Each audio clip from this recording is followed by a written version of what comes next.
messages ni do so do omo complaining UEFA Champions League nyum no on say open the true definition of the Champions League song a match is bit say na nwumre die ni and a Champions League nyum ne koma na over Real Madrid they are the most successful football club in the Champions League history and in the world or the Champions League nearby. Okay, yes.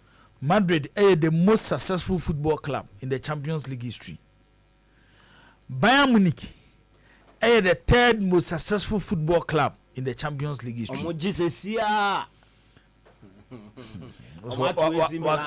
Wakaim you. Oh, sit to my own person, beg you cry, Bayern Munich. Yeah, and I'm Madrid. And then me call Real Madrid. Hey, oh, Jesus, see ya. Okay, what the Barbara for Kasema or say they are the best teams. Okay. No says Subim. They are the best teams. Okay. The main event, the master, the best, the great teams, the champions. Okay. Yes. Tihani. The master. Yes. Who beat me the Real Madrid. The best. Who beat me the Real Madrid. Great teams.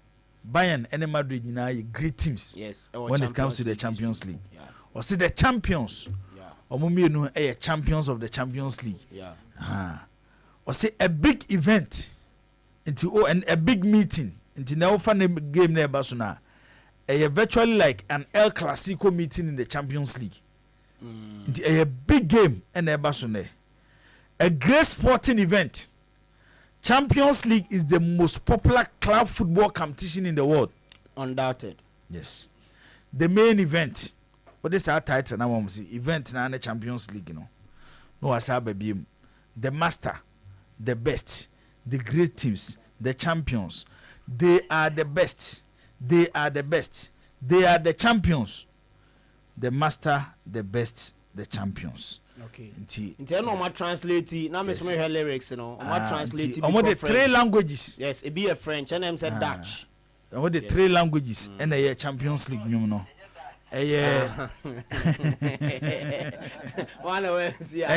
Deutsch which Germany kasa. Deutsch oh say yen kan. And ono akọ da mfa na asem to be na enwene ho. And French. And French. And English. Yeah. And omode ye UEFA Champions League you know. Into who the master, the best ten, le grand equipe, le grand equipe near French, my French dantino. Anti c'est sont les mule equipe. No man can renew. Ada bi French ne de also me do Dutch no me twam boko me pe anti le grand equipe, in grand equipe. Antino. Is the abonyum na betim the French de na fam na yes. Okay. Anti the otro nyom na ye Tony Brighton. Oh, okay. Or a graduate of Royal College of Music. Sure. And otro nyom no, but omo to ye Academy of St. Martin, Field of Chorus, omo ebezi wo London. Yeah. Omo ene to sa nyom no. Started a role as official song for the UEFA Champions League in 1992. Okay. No, and you started say a twegu. And a twegu babesinde Bayern and Real Madrid Baba Bono. Menya sure say you enyumbi started a football competition a popular. David. A chain the UEFA Champions League song. And then you know apart from UEFA Champions League in competition bia football me many fee no after FIBA it misses son after 2-3 years near as a sign no but Champions League then a constant and you know tia won say sunsum wo akire pa won say bibi di nyum na chi so tia me chana say antina ya na ye ka say se nyum ne fawa ya say night no na why be fouls ta fa clubs na competition ni mo no Real Madrid. Yes. Bini AC Milan. Bini Bayern Munich. Say Madrid say no. Yeah, tiada na say no mo ya ketesem no. Yeah, buy dom to say team. Near dom to abi. Ya wan. Hey, Zakito Nadia Sanaka. Ebacho T. Mamma Casa, what listen to me. Madrid edge Champions League 1998. Omushe Juventus. Meboa. And a Manchester Beji 99. And a Madrid Sabeji 2000. They make and a Bayern Beji 2001. And a Madrid Sabeji 2002. Meboa. It's over by 5 years now. Madrid Ajimu 3. Muchi teams here left, right. Mushobia. 2003. Yes. And you share omo. You catch omo say you call ya saba. Ope clubs are Madrid who share omo musura. When him say Madrid omo heaviest defeat in the Champions League Milan edema omo. Unim. Oh ya aware. Me ni me aware ni nyina. Me patro ya aware. Na ya aware na be kasa asem we wa ha. Say bi enye ne de je. And you share omo. Na mano ho e coaster fa bobi. Finfin ho. O dane no ho dane ho no bo through pass to mu. Section ko se me na me kro. Ike kasi aspia na pa. Ya kai pa. Ho na Madrid ya ka chom so mo nkotra se. E kai pa. Ya G 2003. 2004 na Porto beje na 5 ayibe boy Liverpool. And 2006 Barcelona. Ne sabeji 2007. So tell me chance. Na we hono fi o do say na oni man ne kanya oni man yu oni man ne nyenta kwa ye ko bomu no kwa ye ko retirement no ye ko retirement kura no Santiago Bernabeu mo te ho ne mo 3-2 ti Madrid de Santo ko we ye ni hoyi mo no mo na one tese Florentino Perez say ono mo bo Champions League omo ni say two teams omo ni say team ba ko be no mo ne bo aye similar one te any maintain that. Oh, mon femme phone mama. Na me nyi metu sisi. Ba no kro mpa so ne say. Before na mo show mo 2003 no. Na omaje 9 da. Asem na ye kana nya dodo a waje asem. Da bi dodo na ma wo ye kase. Ye bese ye kire say. Omaje 9 da. Na that time no. Within that time mabaje mienu. Na gab no. Na manya 7 na 7-9. Na gab no ye. Na from 9 no. Omakọ akodu 14. Ya tiada. Enti sabre ni adane kotoko ni adane kotoko we see ye hye enwoma ba o bo hu se ye betia Madrid e do matena ba bi ama hu se dem yi dem mo beche papa o hwe manim ada ye sema me kanya no kure a o hwe manim se die yes Milan ayi yes Roma e chemo shemo Europe anti ni ye pam ye coach no nze mo na mo ko fa coach there say coach bia no the ma we good coach a opportunity the ma I will take advantage of the opportunity me woni me a this is my policy me dey say mama say wo be da djuma opportunity na me dey ma coach no hwe ma hwan pa na kama ti asem na me kani mama say wo be da djuma opportunity na me dey ma justify no prove who say woni me okay fine so outside me interested in outside purely me interested based in on the AC Milan project and how our clubs need be arising recently quarter you talk about City wom don't forget say I make us Milan group of Kotomo Champions League when is it two teams it was semi-final Dagi to him sir PSG now obo echina oni Dortmund ebo no PSG omo the goal difference ayi home and away in the BTS similar group stage and no cry na purely na want to turn nyoma yi to the bottom the first the mechanics say looking at how last year yeah but semi final clubs na build your clubs no mo be hen no moko the meba now AC Milan after winning the Serie A mom ben ho bio ye made him mom ben ho 2 years no obedo ni baby oni baby a problem Napoli no asem na ye ka Champions League so ka Serie A Napoli woji league last season the Champions League ni e she no Matthias oh the mechanics say asem be na be so okay now let's come to the development of the clubs na enyini no mo ene Napoli mo Minka Napoli mo. So you were trying to enjoy, and I will bring the argument of Modembo and my prove up, Moputu up. And I'm say after winning the league, won't me ma any proper defense. Oh, you don't need true or false. There are certain clubs in Europe. League now obono. Ubia. The Ubia person nya bibo the Champions League. Okay. Milan in ewo history. Omaje Scudetto 19 times. Juventus are winning over 30 Serie A titles. 33 or 30. Meboa. Yeah. But you really about Champions League now. Milan are just 7. It's Milan a club. Memfa league in Susuno. Okay, fine. Me say. Team Shisheno. Still pursue defeat. Team Shisha, yes, AC Milan sabre no wo kase. Mo we chire. When it comes to European clubs, no. Any modern ball, Milan near China was just last year. Milan bought Champions League semi-final. Yes, but about Champions League. But what happened again? The following season, when you qualify from the group. And I say, group no mutomo no. And you coach in your man, maybe group no mutomo. But I no crown. Why nana or one more Champions League trophies, Cham? And yet the old more Champions League. You are now saying, say, AC Milan. Let's put aside their performance in the league. Omoba Champions League, they are different big altogether. Fancy Milan film. When you say Milan film the group stage. Milan group Punkwan as some 2 teams in the semi-final. It tells you, sir. Argument now, you say Milan, Milan modern ball league. You show modern ball champions league. Last season, because you Madrid free war. Last season, Milan ball semi-final. Lego Mudi say. Oh, I think that number top 4. Fifth. After Juventus ruling, no, na the Milan be the 4th. Okay. Into a chair say. Okay, na Napoli, Inter, Lazio, Juve. Odo correct Madrid. Obon say yes or moje Champions League no. Obon say become onye La Liga. Ya che wana tum. Meba nyabotre. Obia Krufo says you have lived in it. Did you ever hear Italian radio discussing Ghana football?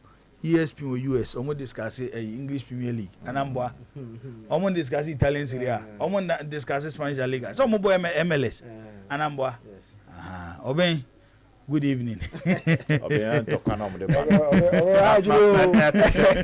2 days ago, I catch my production team and I said, I bet Kakruma local born on Beja. On him said on Thursday, I started a production for Friday. Stories here, Jibo. I wasted close to 52 CDs credits just to get 3 stories. 3 stories. No, break. I'm out for Bejayo. And you see, I'm out for Bejayo. Now, I'm Jibo. I'm out for Bejayo. I dare be most on tears and say now. Stories never come say no. A year negative some and Yama. When we are okay. People just say more say in football no. To be a person capacity be able. I are going to and obi to obi a person pado do na person kwa buchi die ntia because o ma yo munkuru ni. Yeah. So tell me say. Jibo, I'm telling you. The guys now. Oben brand e nyina be guys now. But oben de manentra. Oben interested in foreign. Oben come. Let be oben kwa de manentra. Jibo, guys now interested in foreign content. You just have to pick your phone. Pick your phone, and your stories is ready. You are done. But what person you look at? What training grounds or crane pamo? Muhu near the American Twitchy, Adea, over Betete Omo. Adea, let me do the story. Say, proud to a game, Obima Manchester United squad on the Kobo Boa, near Niaje. Nipane twaso the possible 11 bar near Niaje. Se nipa ne an investigation ko hu training method at United here ya na aniaje but all the opa your story say 5 things that happen at Kotoko training grounds this week na who course abenya say umpetim ni ye. I'm telling you course abenya say umpetim ni ye no ye mbesho. It depends on story abaye sabro chromo ye but ya solomba abaye because Daily Mail be report the Sun be report okay abosen 4:58. Real Madrid line up. Match is 7 o'clock. Match is 7 o'clock. Buy by Real Madrid officially. Obia confusing me, Mr. Jibo, please ask Uber why he doesn't do foreign analysis on his YouTube channel. Oh, I'm start it. What's that? Yeah, must start. I have a different channel. I must start. I know your channel there. SOTV Football. You know what do I say? More 3. But active near Kotokodian. You know, active. I want to interest in more. So I almost problem as a gradually, I'm telling you, Becca Kakruma boys. What's the problem? Say, yeah, need negative news in So if you decide not to do negative, you will struggle. Oh man, and they say, you see a highway, me you ba I didn't do it. Class an acquire. Baby will be between your being. You better was so. Oh, the Kingsley for we don't say your brandy league, no. You bet me at me by now. You bet me at the negativity of the league, no. You bet me at Sukakra. You won't own this here. Oh, they know who video. Over. But this is a message. Most emphasis. Guess it. The man who named the Anyan. Here. They know. Support an echo taco banana. Boy. In Sacramento. Biography, but of review. They are so we are near Beckham. A bit story behind here. We are all. Where Sacramento before Andra. Anna, almost in 90 minutes or so. Keep on, always say, or she do, she name mistake, or born no coche. Soon chance no. And a boy will be able to free. I think I don't know what didn't come. You're sure orange in the elbow. And a boy. I now got a player. No. There be open boy. Green, no. Oh, green be. I don't want to put him on. Orange in the keeper.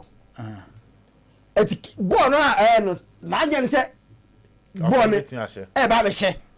As well, no course, and take a boy by the same over here. Now I said, BBC and can go and share. Well, but or bear coffee, sideways, and so USA. MLS in the BC. A Saturday, Germany away. Bundesliga. This will not happen in the Bundesliga. But this is happening in the Ghana Premier League. And Tiaba.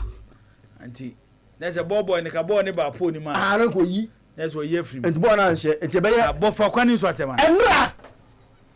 Obi am Facebook, measure them in 2 Facebook. See, Obi am measure. TV for us okay. And you're in a hair drawn. What are you doing on that?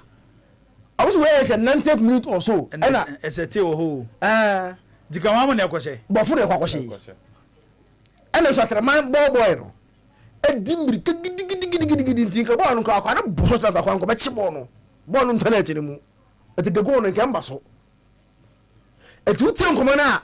I saw my young was a keeper. Who said a match that or a drama company said, or make mistake at the match and ma both for BBC. It seems that no, my young was said, keep on the shed. I hear the mistake. I saw Shannon about what say. It's go on party, but more for the antecedent in Kono or prevent us born from entering the net. Oh, this is happening in the Ghana Premier League Professional League in 2024. You bought a league game. I'm a ball boy. It's with Dimirika. Ever park, so say a ball no ban watch a ball. Baby, you do new. Baby, you do new. It's sometimes and apple because the echoes on your pay. You buy a baby say near car. So you have a tiny car. Kasa. It's a thing say going forward. These are things where I say punish you more severely because you don't train your boys to behave like this. Why should our boys teams now mostly youth teams in Kola or boys most of them especially teams now as a more park no or more youth team clan way. Such attitude should be tolerated in our game in 2024.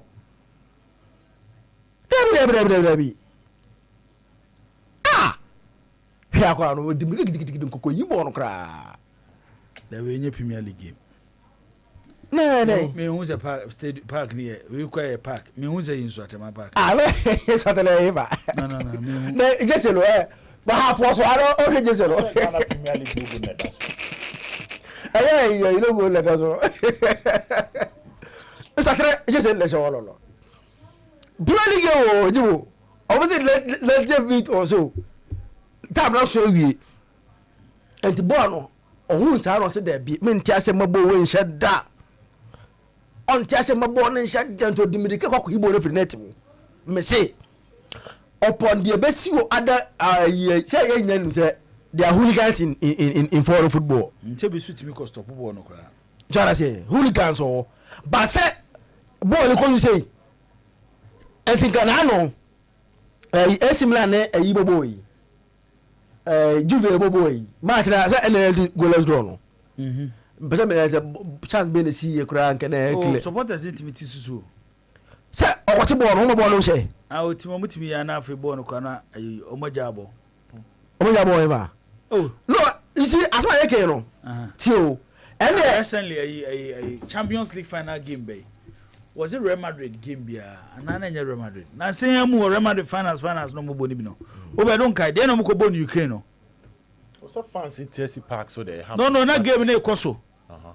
Na game na ekoso stage bia obi na ekọ attack na TSC Park ne so. Onkai. Final game ya. Men kai final game. No, the final Real Madrid involved. Who's a recent final day no ko boni Ukraine na nsem no. That's of Liverpool some ni bibia. There be no there be around here you see abonti. There be our park. I delay start no. Me say our park so final game be a game na American and referee but it was a Champions League final game. Yeah. This is over Emilian phone so. Emilian phone so na yeah. You see I think say this things no. Moi so moi man football no konkan moi man football no. Good afternoon Jibo. Please take it upon yourself using your powerful station to champion the crusade of improving football standards, especially the GPL, Ghana Premier League. Proper branding of the GPL through conscious promotions, especially by the league owners. Accepted standard pitch for great display of football and coverage. Great production for the league, coverage, statistics, analysis, and top discussions. Create stars and superstars out of the players and the coaches. Player focused, among others. The need for our GPL players to be part and parcel of our Black Stars, as it was prior to the 2006 World Cup. Giving more playing time to compete. We must try and make our league the best in Africa, especially West Africa. The monitoring gains compared to investment will be beneficial to all in the ecosystem. We free a year badgeneba and the way the aba. Quite ben ebe faso. A brandy a league, ebe brandy a clubs. Amagana league, you know, I attractive. Amagana league, you know. Obo unsanwa nebi bi eba. Aha, and no be the aba. Joyce from Poma, I will say Real Madrid, Liverpool. It was Ronaldo who wants to score, and then the supporter entered the field. Ronaldo was angry. It was quick attacking for Real Madrid. I don't know. Supporters invade the pitch. It was okay in Makai. Say a question, and any question, you know, a proponent of anything. It's okay. So, Makai, and yeah, supporters invade pitch. You know, a pitch invader. But when they been see the a special case. I've never seen this in football. Say, you question an opponent. Man United able home.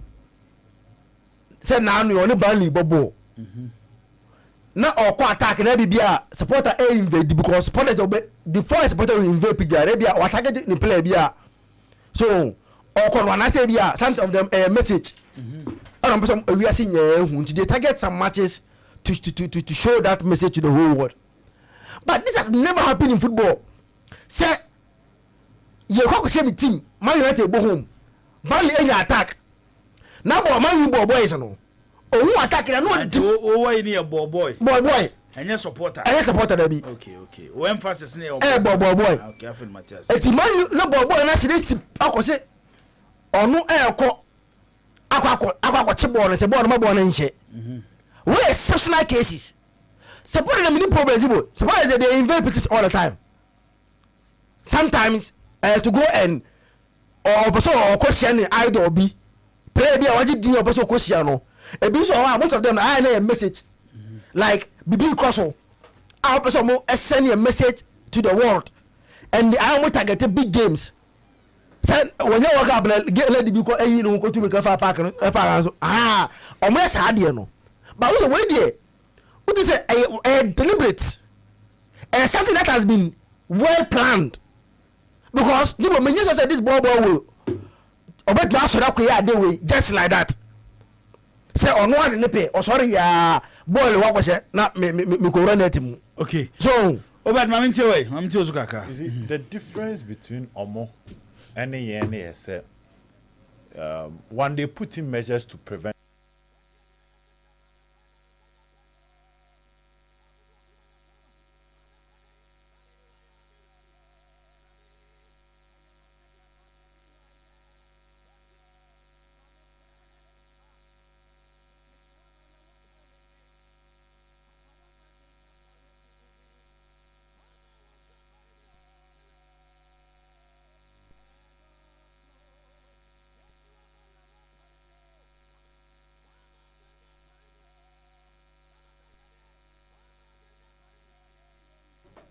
the amoyani say eye den you from so on beba.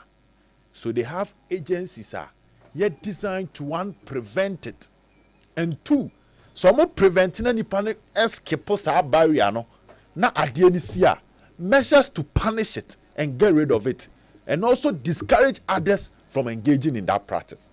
And so ye do money entem no. It enyo so mu kro mo match fixing ni ho. Na brofo no say match fixing. Say a brofo. Enyo so mu kro mo ho no. Referees enya corrupt entwa beto. Wo mu twa. Enyo so mu kro mo no. Players entimi ntwa beto. Wo ja players no betwa. But the man here say and your mom de begu akwan mu abema wo a wo ye a stakeholder and an architect of the game ubetimi aye bone no e wo soro chen ye so there is a conscious plan to fight the sin from happening ente broni krom no bo league and emfie be du consistently uka say kwesi nya ntachi be kan say Bechem United ni Liberty Professionals 4-2 bi onya call from South Africa Bechem Aduana Osaka Liberty ba akoso na Bechem Aduana 4-2 no 4-2 no and Osaka say be 3 hours to the game and a score line by and Pam Kobo na 4-2 that was kwesi nya ntachi back then and enya ba ako say a league no open your ma you can sit back and say this discussion will definitely happen. One, hooligans, bribe allegation towards referees, and match fixing. San your way. When you say ye ne besi or born. Enti kuro many abreno. What they will do is that after some problem na clear no, then they will try and sit down, strategically design methods the better side and so, and eventually get rid of it. It is not tonally. Some investigations in the course no who's were Chabet. Ivan Toney, he was playing well for the English national team. When you're England ni, ne subet me about Faswama the 3 Lions. There be Mrana Cho. You go through it. And to also a player now to baby when need the whole because our body are behind the scenes, no more investigations. Send any architect of the game will be a woodin se you'll be fished out. By a chrome hano, yatum say a part of us. So we are not fighting it, and only how. And the FA president, boy, Koso or Bruno have for Division 1 ball. I'm actually away team a papa and a bus. FA president, Ako, and the Bruno have teams a could come. Just that. The approach was to go and talk to them. The following week, now for France and see. Until Kroma him say, charge sheet in a trato. 3 home ban near the amount, 2 home matches ban near the amount, a template. And that is our only approach to fix the issue. In the Ghana League, yeah, boy. Obio the Ghana League, net Chibian him say, a cabell 6 matches, class almost said there be on one league no team. Club only saw no relegation on team kono won the business. Chroma how name Sadiano. Oko kape his for evidence bra. But the ana sise mo ho a ehwe mo amani tua.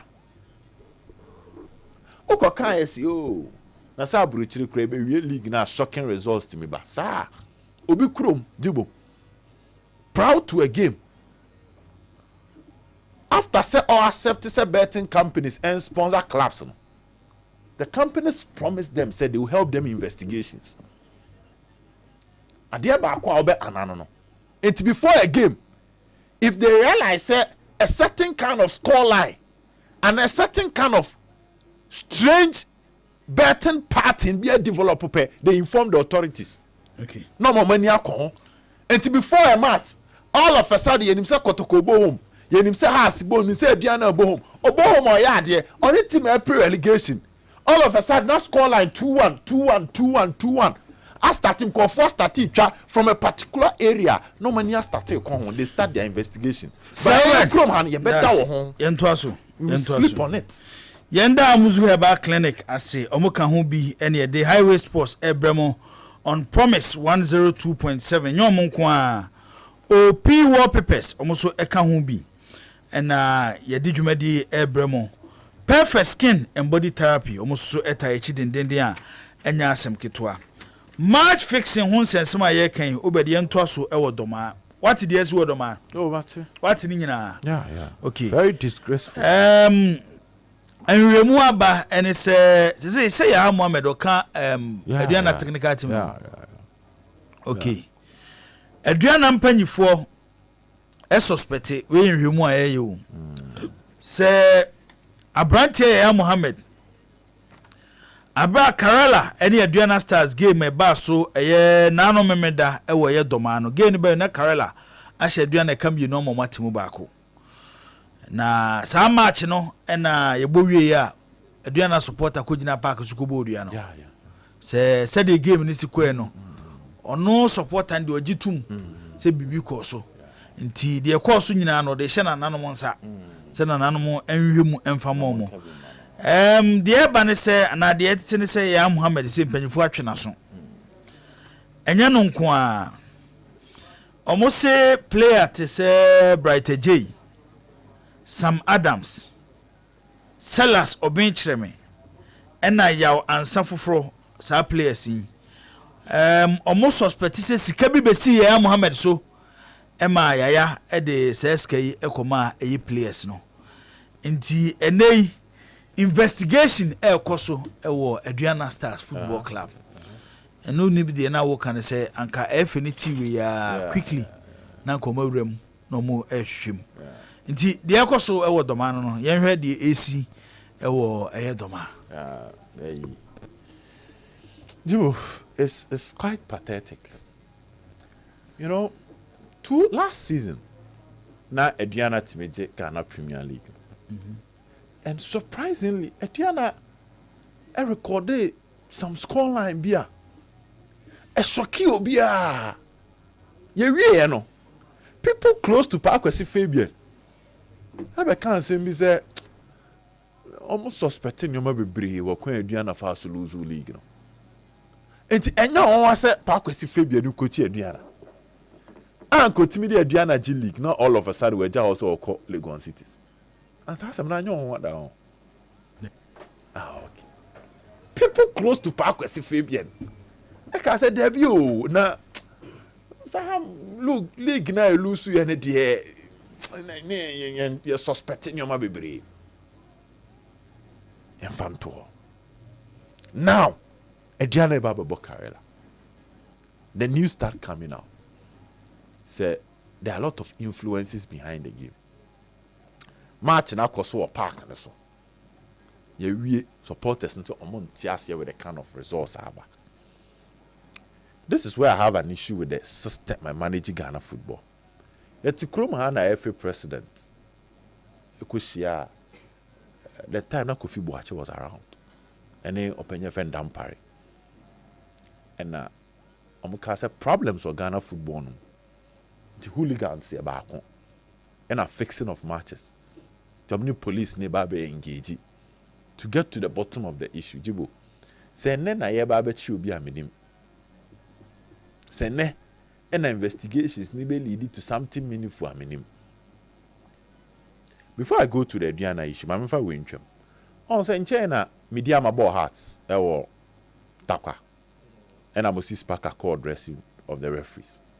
You move it in the Babontin. I'm sure more one and the man in your view. And one no, yeah, that was it. Dubu, that was it too. Adia Moamoji Tum saying, the only verdict about Bonting, Parker was not punished. The referees were not punished. Up to date, up to exactly what Okoye or Honyenim. The Babontian say, ya warn it, Moses Parker said, next time, no. Teams near Boboa, a man in dressing room of the referees Nibio. Adia Yanim say it can easily compromise the game. Look at how our FNE treat us. Now let's go back to Doma. Assembly says, you know, okay, there should be proper investigations. Maybe you know, me who do actually brown, there should be proper investigations concerning this particular event. As I said, what the any what the when you brace, men travel more bimbe say a good you know. Ajibona boys no more organize inter areas ni mpono jibo. Oya community na be bobi na be kunto kwa next competition ya ma wo bobie mo. Amo wo dia fa asem ne area games no omo bono. Jibo obe bo competition bi na be kunto kwa obe chase referee instantly next competition wonya bi bo. Ama for any break classes our games no the integrity of the game no me ma akosoro. It even referee abedi boa obedi the basa no next match o ma wundi biem by a chrome no referee bedi the basa once the next match as am managing there will be issues of match fixing allegations, no attempt to get to the bottom of it. Na chrome police for no investigations ana yet me bo bi to na police ni bia ni ho e bi kra eyewitness kra wo pa wo bre, but they will go to the crime scene, start their investigations. They will look at amount for more interest in nipa na wo wu no seni wo na no free atasefo asase so a will benefit to them, and they will start their investigation from there. When you be ba so ne anya nipa na wodi ibone no, how much more match fixing? Amount for engage in common, they speak to themselves, all those things. Ebi ko to aso kotwa sebi ebi a careless to the extent that dibo ye na sa doma no match you score line by penifo na catch ni kotwa. You hear all those things if you go to the venues. Into obi organizing the competition of baby red zone. Say important ha de omo tire sa de we into yem push resources kakra nko ho na enya investigations in free ho na ehwese ebenya obi a. But the love for power dibo ene obi Stryker on one Premier League team pe osuro say about to bredu rebe dani asem for frama no. So the people are interested in being on top of the system rather than protecting the system. Inti game ni de jibo nsem we betene sa. Ye betesa because if football fan no or trust in the system a onkobodua, because on himself as soon as he bi wa ha no mpanifo hwehwe mo che no e pa na hye no enti wate bibi say no ono kura betena ne baby no wa twen wanya abotra twen say system no be fish the people out, but it see last year e be see the following year e be see the next year yet kroma 5 matches to end the season. Edian be complaining, be chamber complaining, Edian has be complaining, a cut across board. But there is no attempt to get rid of the evil doers. Mese bien ho obian fancy na news say season way investigations here in the last 5 matches no. Submarine investigation ye mo biente when be ba oso ne ekura mu kukuro. But the biankofo the league need trap bet e de ti omo e de nyomo 3 dim. They are enjoying on the dirty side of the game in nyomo 3 dim. Nothing happens. It's a game na better than improve. Dagito doma ora ho zibo unze unzo de funa feche ho na ko doma na me didin kuma bi yaran na me am tisansem se na me se kakra. You see, before a team decide they say they will compromise a game, I know the easiest targets now I players now on Bujina Park and so on. Pajibu a bad day na a football club. You say some players are very stubborn. I don't know one particular player be mienu bi omuya they are doing omuya omunyama bi bajibo adia a border on correct score and I say a team to lose a game deliberately enye nipa bako enye nipa mienu enye nipa miensa because to lose a game it take a lot of people involved and na meju ho mentase na easy one na is players jibo say who team e be na player asore so no wan kasa me ko face match just like that penyi bia mfre no penyi bia ne nka hwe no wa se me de me pe e kwa ko face match no e bi sida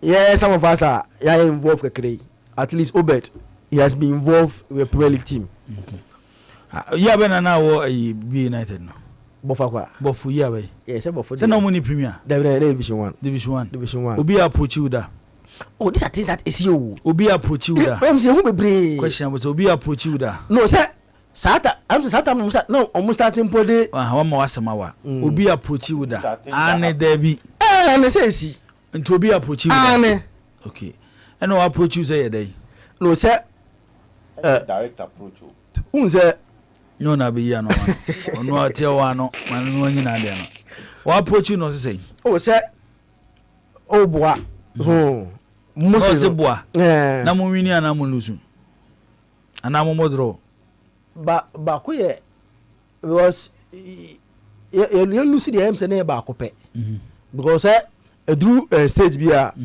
unse o bo ho mode nti ana omuntan for lose number ho because before kwane na the second that time na the first na about 2 or so points but for now David no David David Umbaye and 2 years oh David 1 year oh David Obena wo kotoko no ebi ba mo so da I'm not sure you are not sure say no I'm not sure because I think say anaya mo hu I'm not sure because you said the nya match you lose you are now that I suspicious. So yeah no say time near the fee for the league and the GFA Cup.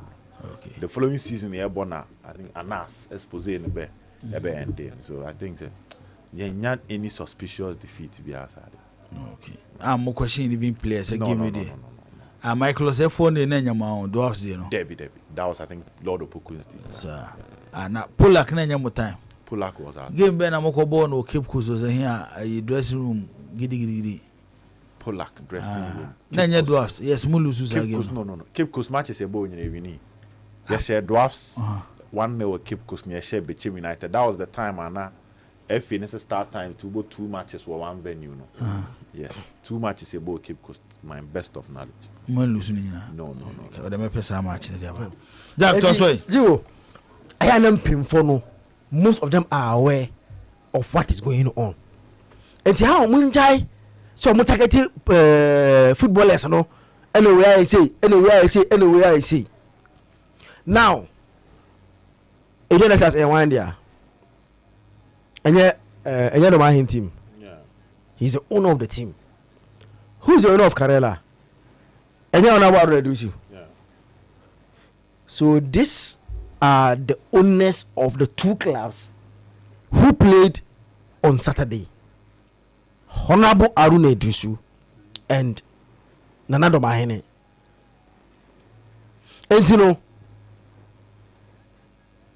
how can you come and tell me that player B Akwa B. Zakito was a good administrator but too controversial.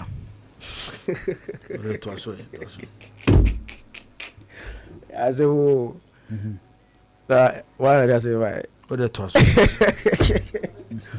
So, Jibo, man qualify for Champions League or Metianka. Ayana, sa teams you know. Me say Honorable Aure Drisu is the owner of Karela. Another Mahini is the owner of Diana Stars. And Tiago this year, the other side over player. Player no team near there. I dare say na okay. Player no asema kana cheche. Me person who say these are the owners of the 2 teams involved. Nto mumie no question ana say. Me nka say no question bibia. But me say they are too powerful. Say yes, a mere player get their way. Just say none of my team. Yes, a player not play. They have question also too much. I know into me. And I play into me, yes, sir. And look at me say, BBC, we should look at the top. It should be from top to down. No, I'm betting me. Not down to top. I'm betting I crowd bro money away. But before that will happen, it's just a management will be somehow away. Because when him say these are people are omonye much involved in the daily activities. So tell me, chana. That me cash me. Any one call for the omodi team. Yes. Oh, but me hold no. And I call for the editing na mo so mo running so no. Omo betimi ada, ba no mo na egu abonten. Oh, the BNC. Omo ya alert papa sa go no. Omo ya alert. See there bia. Dibo. Me there, much more involvement in football. I will say it and say it here. Obia onim bia. Me. Ade ma obusa bonfo na. Dibo. De bia me training am to bi. Training na coach ya no. Me ni ayeko tamale. Na ye akutia anase din ye obi tie no emini se me twa akutia sisi ona ya stand coach adema bofo sisi a oye prison officer penyi pa yes I was selection no na me oni asa na me tinche na me hwe omo ayese me interview me tell na me omo do mu nko na ajo oye selection na me tinche am ani we dey go e be she also the is comfortable doing that selection to go and play away game in Tamale. That's selection.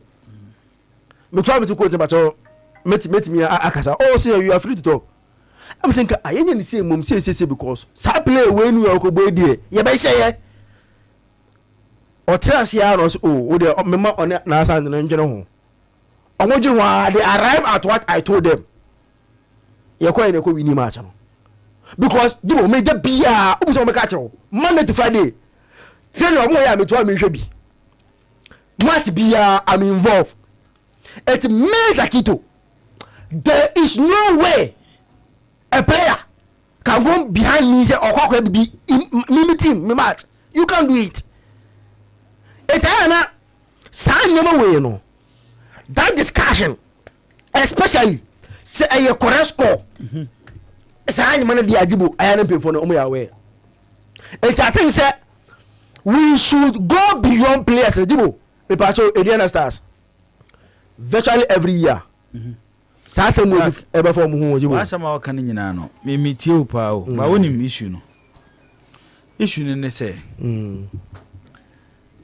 club owners me nka say me sign omuti club administrators enyoma yi players ni bi when it comes to these issues omutimi ye kwa wa abran panyifo mo nyawe o ene me ya pa o me say last year kumase enti na obeka there's a match here yes me ya we ye be share players bi kumase baba ya ba chen ko so baba ya sponsor dio and team ene me mo team ni nchira o mo team go do say me say match ko so baba ya sponsor dio me ni awe be share players bi nkumu die bi e ko so sikakie ba mu that money we're not aware because you know why no management have rejected the approach from that microphone they first went to management and management rejected some microphone so what they did was that management the club na mo se menjia so boys no mo dey comedy omo entebia I can't make it go the 50 kind of management man so mo njia you bet you champion and to say back to me issue na me can say yes baby ana wo kan won sem ni free no ten na me twen adwen so say obi betimi kura akwaye na the owner of the club our investing in the club no nya we etina ne yemu bi ne ya against bet power say yemfa players ne number e ma omo one way I would endorse match fixing yeah but ye nyankofo ano mofo asade we so up to now numbers no o ma no mofo aso no o munim se de betting si adwuma syndicators no zakito o mo ye powerful oh very very powerful and they have money obed o mo wosika kasa very very very very powerful very very very powerful enti odo obi number say player number o say dey akoma betting company fine e be a betting company na so protecting but how would you know yeah ebi kura na omo de sponsorship ne ba ye no omo ye agents yes ebi a company ne kura ne ti eni Africa ha ba bia ne ti ebi e wa bochire and omo ye agents for the company and so omo beti omo be beti ni because how would you know but near the ama no I'm but okoka you say ya na yenu mso yen sentro for the yankan papa mfa Ghana League na scoreline bia ba yetena radio so predict scoreline ma ne bem and dey nya fixing ba Ghana League dey predict scoreline o ya o say e match fixing there be nya sa na tie David you boy in a league you a former board member of a football club saying majority of Ghanaian football clubs survive on betting. Yeah, okay. Protecting the image of the league. Anka obitisa larger can be on sebu position bia or any football club. No, I'm going to go closer to. So when me anya evidence to a 7 hour kana. Atona mo free your colleague sentence. Because how do you know? This is a simple question. How do you know? So when I work on something, the question I want to say, how do you know? Say they survive on betting. It's either you've been involved before, or you know someone who is involved. No more than you are saying. You understand? Yes. It's in any serious jurisdiction, you may throw say come and prove. Maybe I'll be arguing also. Because the last 2 games, say I've predicted the correct like me and my analysis we are. Because the you was say, because I question 1-0. Or money samates. Second one number so because I'm 1-1. Why number so after my analysis, I said the match will be 1-1 based on this and this and this and this and that. You understand?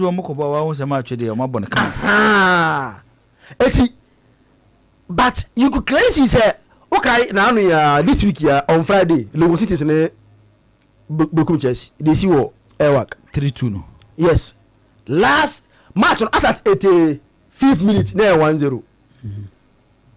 Kobrani to me the last 5 minutes any extra time. That's 4 goals. Oh work. I'm watching in the 3-2. We any serious country piano. The fact that and just a bit for football there second say goals but when goals too fast will raise alarm for people to be interested in investigating and for man investigation no man be anymore than the but the fact that it's a 5th minute match near 1-0 90th minute match near 3-2 no and will raise alarm for any serious football association or country to investigate that game and see their course. But I say there, yet ya di obianka he ne na muani eko. And I think that we as a country, so bereka kusia na chidi. There no after saying because see, the money are more dangerous. This is an FA president. So you catch him say ni besi. He knew the club involved. And power match this year. And then yes, I know. Dear or yomo. What measures no take here to either punish or find out least yeah improve I do much you know. Only some of the bed for Nana oh say no. Yeah, Europe say say Kachopoli Italy this year. Ebi na match fixing. Ebi last time I say Brighton. Omo use betting sites. Ne live score ne one account to do their scouting. Yeah. Play bu okra na obedo mo ma scout nko. Omo follow no for a certain period. Omo say oye bibi for continuous no mo say be an strength no. Na afia ansa no mo follow akwa hwe player no. Na bi omufu se player na modern boy ya no matonom do ma betim eti there was so many ways, but the most important thing is trying to protect the brand, yes, the image of Ghana football, especially our Premier League, and only the here I think you see the GFA will have some collaboration with some those betting companies and even security agencies. Yes, and see the oh so I think when they see abnormalities. When they say abnormalities in a certain trend of match B, so and I'm gonna check about you because I boy our Newcastle, Sandro Tonali. I'm not following who said there's a trend of bet be a cop or matches that he is involved. Who's around here? I could be about England and the match by yellow card be or England. There be match in par. Time Lucas were leading 5-1. And about 80 minutes about the Yapon. And almost substitution. We watch look at the difference of goal. Ompi. Who said Casadia no can play team that? I say Gab no be a 1-0 be 2-1 be and I did later. When the difference of 4 goals. You ompi and was that no adano. Yeah, friend now no was that no adano. And a come on yellow card. Okay. And see, yes, I do. They will go and check on the betting site. Say, were they bet that weekend no on Sandro Tonali to receive a yellow card? Yanto so ye can about betting anyhow affected the brand image of a Ghana Premier League.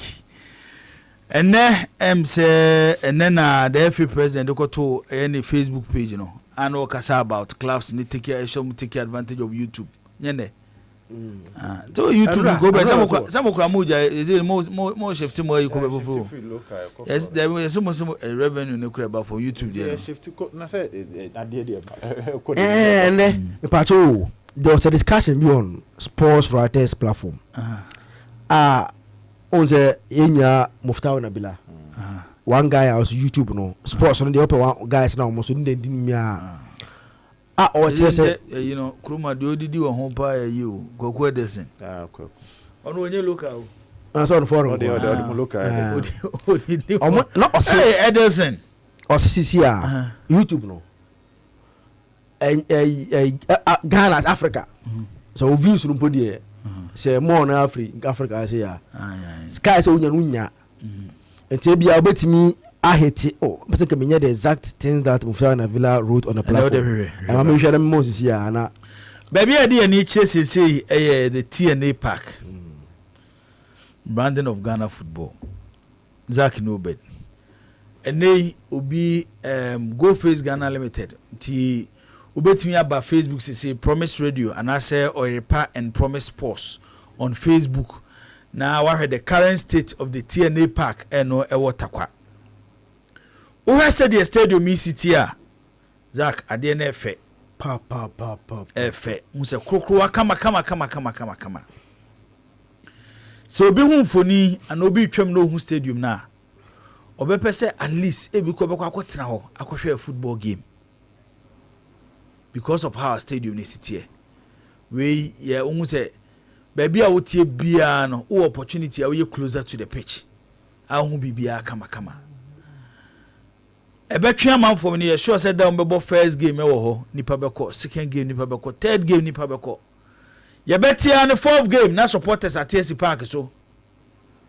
Ye kobu referee, ye kobu players, ye Chelsea club officials. The Oba Stadium or ebia because of the beauty of the stadium. Any entertainment no be which ye football no, ye be one no be that fe or just stadium ba. Nti ye hwa de fefefe ya. E kwan be na obed. Ye be fa so a ye be nya sa stadium say ye kama say sa nyoma ekoso other league centers no. E bi nkoso e wo sa stadium ya. Say ne fe ye wo ho ye ayi. Ye nya be fa ka akọ bi o. Ana ngongo. Oh, it looks nice at least. You have to be there to have the experience. But we need investment. I say investment. Investment. How consistent is the investment? Me say seriously. Aside Kumasi Sports Stadium, the last 2-3 years, I'm say stadium amako outside Kumasi Sports Stadium league game. I'm say baby any because league you know me shenyo me koso na sometimes so crowd life is at risk. Unim the basi because you have both supporters ye bo referees ubo ho anan tokwa na esi wo stadium ho to be ko games na sa anyoma we be ba na so be wi ase ne ko no obi aye wado obi e bo ne kra ho ba so tell me gina say eti o ma ya de fefefe say no ye nyina ye be pese ye be kotakwa na ko ese de park ne sitie ba suboy e be da na di after we no e na di problem be ba ye be ho ana fa stadium no among for crown person go kwahwe biem nti obed I mean tell we takwati na china ye hand over to the traditional council all African games venues near use you know and on say nya abotre ne kan wasem da fuko oh na say you need use say we be betin dey abo football the Legon say no dey am Legon for as to the proper maintenance of it no so and say Legon for yambompa say whether they will maintain it well and so you know but it all comes down to maintenance effort the NFA if we can get this across board kebe boy pa ba onim say on he be wi no club we see we ma beka say nya stadium no ye co relegation no won't be that ho nya stadium no ye timi nya enyo man tie co relegation afia park won't say say be that ho I be second league for no RTU for so can be pa I was the first park back on anki one maybe ya and I like you don't take as them down. That go take. I'm more color than anka. Don't beat me ayana. And you know me. You see, it's a nice one. I mean, this is something that would improve the image of the game. So we share a park na kotoko. Any medium a boy na now who we are more nije. And then Pius Bafwe Wawa in Swatini. That's an acronym in India. Former King Facer boy no. Yeah, Pius. Now we share park now jina so bobo na jibo. We share park na grass and the semi ade na daso na.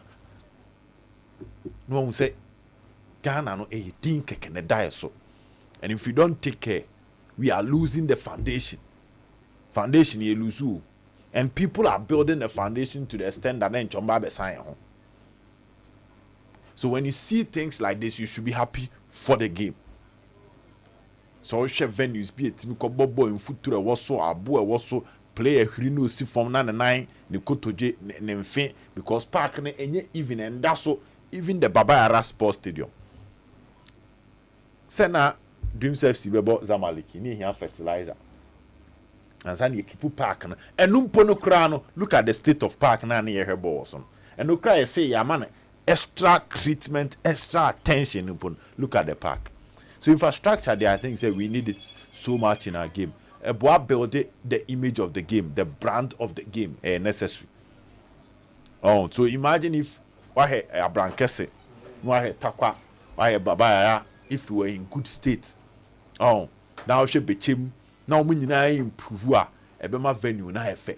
Na efe no so try the fairness, the unpredictability of the game ni be kan ho a na so mo man keen attention and my mom fan it say you raise this issue about promotion of the league we say a class na juma you say a class na juma but we all organize and then I also ya aboa so we have a long way to go Jibo you have a long way to go and I'm telling you Chelsea in the city man show if I went out that was after event na me time me drew finti I stayed somewhere and I watched it. Now I had the interest and passion of people for the foreign game. Now how at Chelsea and say struggle now in the FA Cup. Nipe Baho they are bold enough to tell you some more Chelsea. No? Now share that same number. Dodo say now be that time now has a Legon Cities. Now has a Lusu 2-0. TV straight and another venue. Baku crane home the two has born and say I'm telling you, I was listening to commentary while I was watching Chelsea born. But I crane home the two house born and see here, and nobody, and I know what her, Otis will be crack house the NSM. And that is how the thing is going. It's what steady boys and I said initial American. Everybody is moving towards the foreign front. Okay. Zach, Mamintiwe, TNA Park, Echina ya hand over Ediama, the municipal assembly. Yeah. Stadium ni nyamia ni mefe. Efe. You know, say Adam Dema and team you attack about the first game. No, I say it took an equal pitch in a dash swing.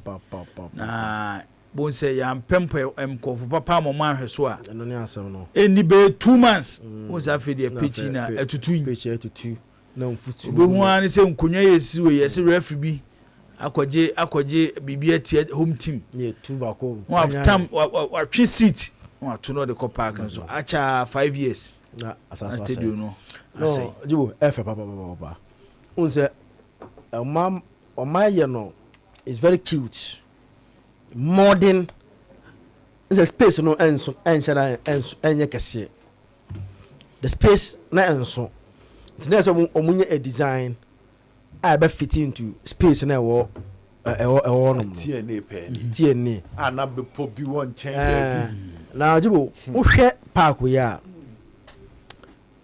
anche mo wan say the blasters ekwa akbobo bo efe pa and it meets every modern we can't remember can't say way because a modern so and yeah blasters will easily play match on this pitch so that okay maintenance is very key I don't think me let go for air adwin say NSC phone siwa omompa momo whatever they will do not to allow NSC ebe be hono omompa momo a municipal no are bent or not allow NSC we mistake no musuwa bibi besi because the thing say omo abet me ahwe mo park no so ama am maintain pitch no our park no the level that it should be maybe I agree there I want to give them a better that is assembly for municipal assembly for say yeah this show means me you know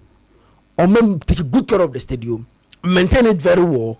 Now or be in the next 2, 3, 4 years because you see kona ko heta kwa municipal you see secondly office secondly near you know you say takwa municipal assembly ko takwa na ko home office you na ko home office say and eti anya bia no wo hwe akumpaka omumpe ayi company bia private company bia omo betimi use stadium betimi ahwe stadium na kipo neat edi stadium na generate ska na etimi abo me say wo de kwata kwa hwe municipal assembly we wo hwe se na etiana it can wo ko event bia wo be se park no enye se wo event say ebia akobonwoma na ase bibio wo betimi use for activities bebre so tere me chana say de benya sika sa de abo park na ho ban. No, I think that we should find a very nice way of maintaining the stadium. Na mediama and so you see South to bind away moon ye kwako away park on so you go park on so you go too high you go too around. Maintenance park watering the pitch is very key. By young chroma say no young water park and so you try a day very much there be watering of the pitch a everyday job. Every day water mo you say you say papa and money cho but one say ye young water yen hwe ti say match day no ma be alo bi no me bogus no moko eno sane de jibu and last papa we are only hoping say young overuse and abuse and again support us by the way the ko mo say omusi na abrofo above mindset and you before a man of this stadium way. Yeah, before the yeah, send you soup mine.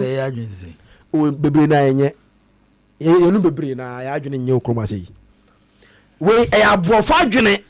The cover don't cover buses. No, so on him. No, on him, Papa Nimba. Because on the trash I enjoy giving a pa.